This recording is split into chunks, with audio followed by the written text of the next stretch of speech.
I'm going to be showing you how to disassemble this metal frame pool. It's pretty simple. There are a few different varieties, but I think basically they're all going to be the same.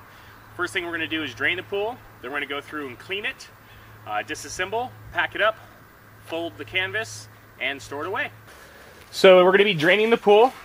First thing you want to do is go ahead and unplug it. You want to reduce any chance of getting shocked. It does come with its own drain plug right here, which is simple to unscrew. It's actually the same size as a hose, so if you wanted to drain off into a further way, you can actually hook up your end of the hose and then drain further out. I'm just going to drain right here, wasn't any problem. Next, we're going to go ahead and start cleaning the inside of the pool. I just grabbed some clean, dirty rags. Now, since I drained yesterday and let it dry a little bit, I don't have that much water in here. So I'm just going to be cleaning up the areas that have a little bit of residue water and a little bit of dirt, and get any large dirt or pebbles or anything that's inside here. They do advise that you clean and wipe everything down nice and thorough. I'm just going to be taking care of the major areas.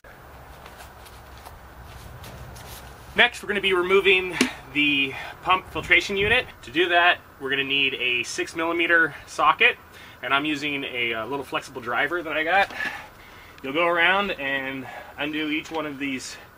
Let's see, there are 2, 4, 6, 8, 10, 12. There's 12 total. When you're working inside of the pool, be sure not to put your screws down on the vinyl. You'll have a lot more of a chance of poking a hole in here and not being able to use it next year. Also, don't bring extra tools in, because the same thing can happen. So once you get those off, either keep in your hand or get them right straight out of the pool. So I'm down to the last 2 screws here. Now as I take this off, there might be a chance of it separating. You're going to want to hold the back side, and most likely the seal and plastic will hold it together, but best not to let it drop.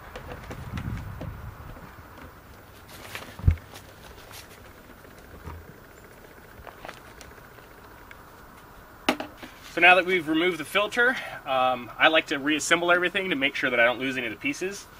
As you can see, the seal that we have here is coming off pretty easy. I did use some sealant that I did put around here to help keep it all sealed. So I'm going to put this on, and just like so, put it back onto here, and then I'm going to run all the screws back on through to help ensure that we don't lose any throughout the rest of the year. So next we're going to be removing the pins that hold together the outer frame. If you read the instruction manual, they actually have you taking the legs off first and then coming back and doing the pins, but I found that I had to do all that work low to the ground. So I preferred to start removing the pins first to get that taken care of, and then we'll come back and get the legs after. So what I found works best is getting a 8mm socket, put that right over the bottom of the plastic pin, which helps push the 2 ends together.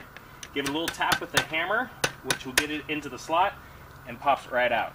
Now sometimes if you're still having problems and you need to hit a little bit harder, switch over to a block of wood and use that to tap. It's a little bit more forgiving, less likely to break the plastic. So next we're going to go ahead and remove the legs. In order to remove the legs, you have these little clips that you just need to push in with your fingers. I rotate it, that way I know it's not going to clip back in, and then just slide it out. We're going to go around all the way around the pool. It's gently going to start laying down halfway than the other half. Once they're all down, then we're going to start separating the top. Now that the whole frame is on the ground, I'm going to go ahead and separate one section right here. You're going to have to get the slack from the other areas, kind of pull against it. It's going to require a little bit of force. Once you have the first one out, all the rest will be pretty easy. So for folding this pool, my method is going to be to fold the walls on the inside. By doing so, you're going to have to create folds where they overlap, but then you'll be able to hold somewhat of an octagon shape, which will be much easier to fold at the end, keeping the dirtiest parts to themselves. Where the opening is for the filtration system, I don't want to have a fold here. That would make it weird next time I want to try and put the seal on. So you want to be sure to make your fold either before or after that part. So as you see, we've taken the wall, we've folded it all in, gave it that overlap all the way around, which allows us to keep it as low as possible. So I'm going to try to get that initial fold over really easy, and the whole time you're going to be checking back on these folds, which you want to maintain nice and clean. Now that we have the pool folded in half, I'm going to grab a slightly damp rag wipe down any dirt or debris that it got on. We put down this blue tarp, which I would definitely suggest if anyone doesn't do that. It really helps keeping it from getting punctured and definitely keeps it clean. Okay, now that we've wiped that down, I'm going to go ahead and fold this into a quarter piece, leaving the section that has the inlet and the seal for the filtration system laying down on the ground. Try and avoid getting that to fold it up.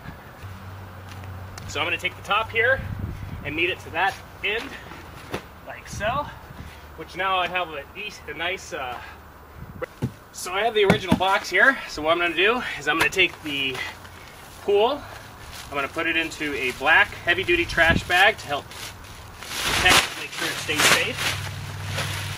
And then we're going to go ahead and feed it right back into its original box. So as you see, I've taken all the poles, I put them back into their original box. Because we have the feet on, it's not going to fit all the way in. So I'm just going to keep it like this, feed it into that original box. Actually, I want to go this way so that the opening is against the wall here. Slide it on in, being careful not to push against the canvas. So now we have the pool vinyl poles in. I want to put the couplings in.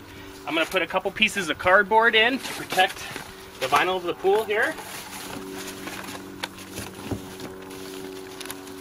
That will be a barrier between the vinyl and the couplings. Next, I'll stand it up and load in the couplings.